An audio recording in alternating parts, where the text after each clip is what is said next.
Alhamdulillah, wassalatu wassalamu ala rasulillah, la hawla wa la quwwata illa billah.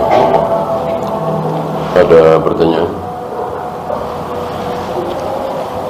Apa maksud bahwa semua dalil berdasarkan prasangka? Bukan prasangka seperti pengertian kita ngarang ya.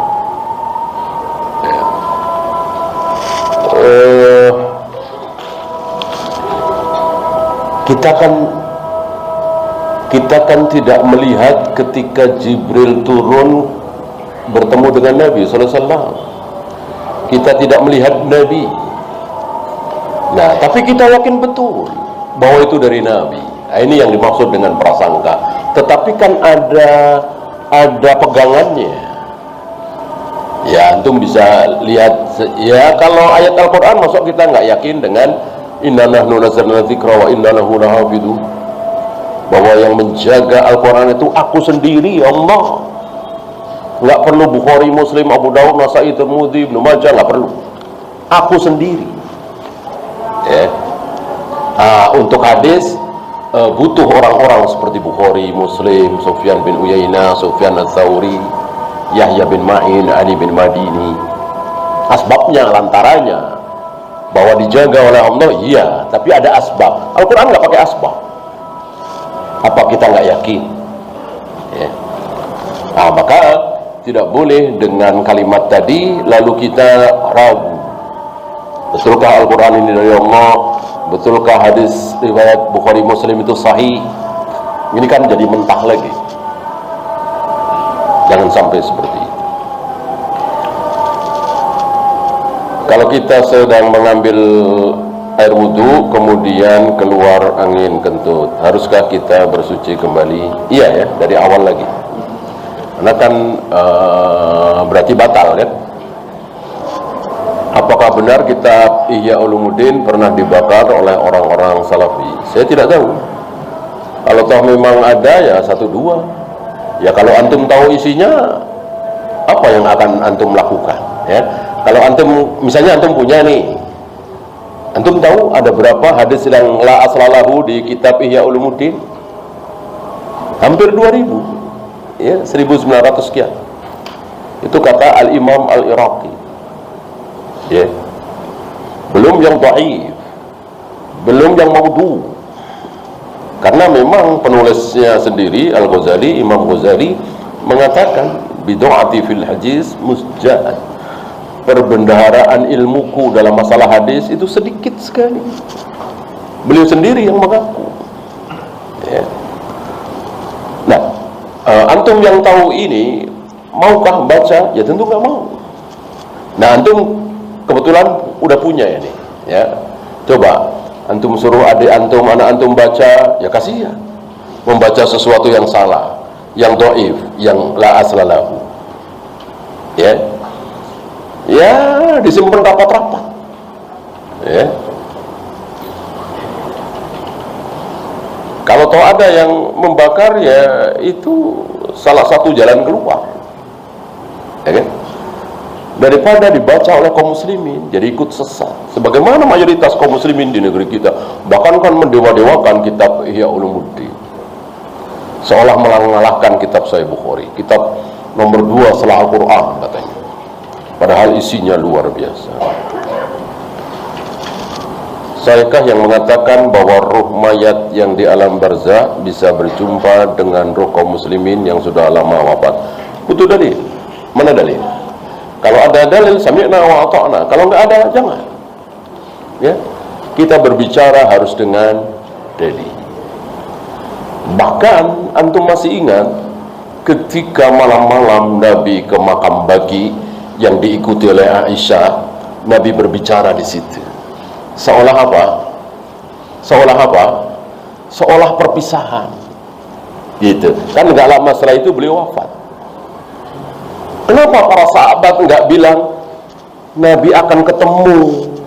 Ya, justru seolah perpisahan. Artinya sebentar lagi kalau aku sudah meninggal, aku nggak bisa mendoakan kalian lagi. Aku tidak bisa berziarah kepada kalian lagi. Begitu kira-kira. Ya, bukan tenang, sebentar lagi aku nyusul kalian. Enggak begitu kan? Enggak begitu, ya.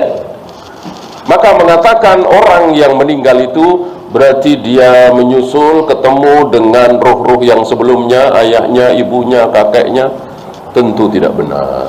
Kecuali ada dalil. Mana? Ada pendapat persatuan umat hari ini lebih penting daripada membicarakan tentang perbedaan manhaj.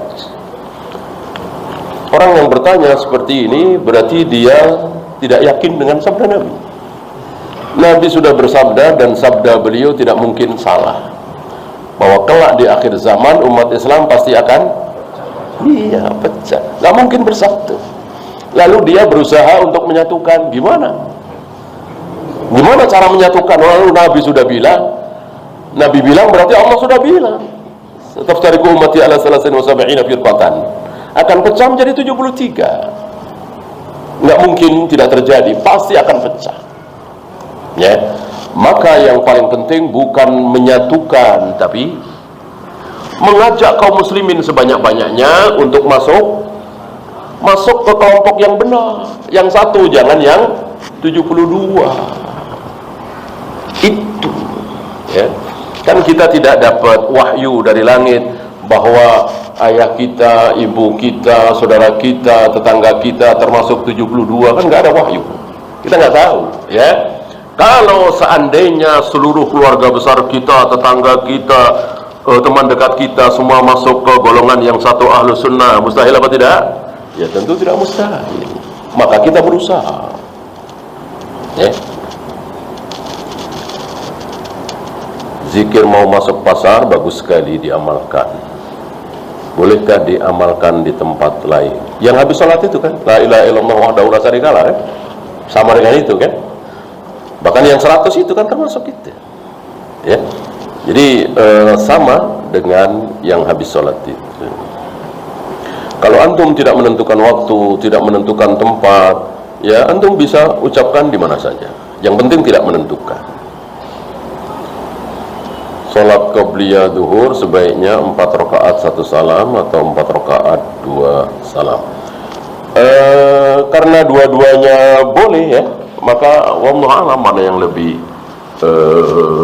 baik, ya. Karena sesuatu yang dua-duanya boleh, maka antum masih ingat kaidah ketika dua-duanya boleh, ketika ada dua hal dua-duanya boleh, Nabi selalu milih yang apa? Yang enak, yang ringan, yang tidak memberatkan. Kalau dua-duanya boleh, kecuali yang satu boleh, yang satu tidak boleh, atau yang satu sunnah, yang satu tidak sunnah.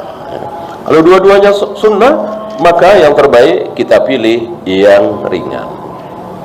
Apakah ada sholat qabliyah asar? Ada, 2 rakaat bisa, 4 rakaat bisa. Yang tidak ada apa? Ba'diyah asar, ya. Apalagi qabliyah isya. Qabliyah isya ada hadisnya tapi dhaif, ya. Qabliyah maghrib ada, bahkan 3 kali kan. Sallu qoblal maghrib, sallu qoblal maghrib, sallu qoblal maghrib. Diteruskan liman sya'a. Salatlah sebelum maghrib, salatlah sebelum maghrib, salatlah sebelum maghrib, maksudnya qabliyah liman sya'a, bagi siapa yang mau, ya. Menunjukkan ini ghairu muakkadah. Wallahu a'lam. Habis? Kalau habis kita akhiri, silakan. Assalamualaikum warahmatullahi wabarakatuh. Ini kenyataan Ustaz. Kalau zikir sekian ribu kali itu bisa langsung turun uang Ustaz. Ini dia dapat pastek, dia dapat polisi juga, di BA kan bisa. Nah, gimana menurut? Nah, itu kan uang dari setan atau dari apa? Kemungkinan 2, dari setan atau trik sulap. Kemungkinan besar yang kedua ini, trik sulap. Ya, trik sulap ya berarti ya menipu saja, ya jelas dosa. Dari setan ya jauh lebih besar lagi dosanya, kalau benar itu, ya.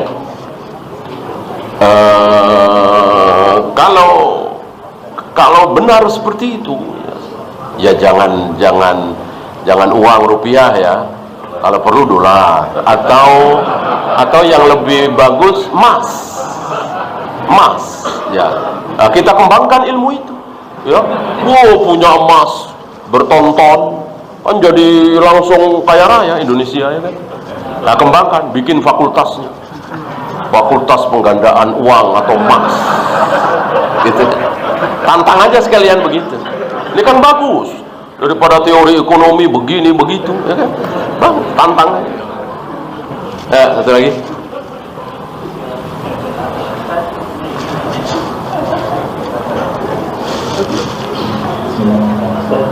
Izin bertanya Pak, kalau saya mengutip diculik dari ayat Al-Fatihah terkait ia akan sa'in pada orang memohon pertolongan.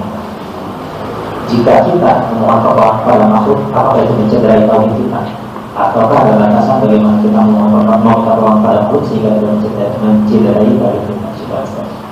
Tergantung pertolongannya berupa apa. Tolong pinjemin saya uang, memang saya nggak punya uang, insya Allah tidak rusak tauhid kita. Memang kita sedang butuh pertolongan, pinjaman uang, ya. Tolong beli dagangan saya, boleh. Nah, yang tidak boleh adalah minta tolong yang hanya Allah yang bisa memberi. Apa? Anak. Adakah selain Allah yang bisa memberi anak? Nggak bisa. Rizki, umur panjang, selamat dari azab kubur, masuk surga, selamat dari neraka, turun hujan, banyak sekali. Yang itu banyak kita temui saudara-saudara kita minta tolong pada manusia. Pak, tolong nanti pas saya hajatan nanti gimana supaya nggak hujan ya. Oh, cari cabai sebanyak-banyaknya, tusuk-tusuk. Walaupun dia yang nyuruh ya, walaupun kita yang nusuk-nusuk cabai. Ini nggak boleh, nggak ada hubungan. Ya, itu bukan mencederai, syirik lah. Jelas itu syirik. Paham ya? Ya, kita akhiri. Subhanallahumma bihamdika asyhadu an la ilaha illa anta astaghfiruka wa atubu ilaik. Assalamualaikum warahmatullahi wabarakatuh.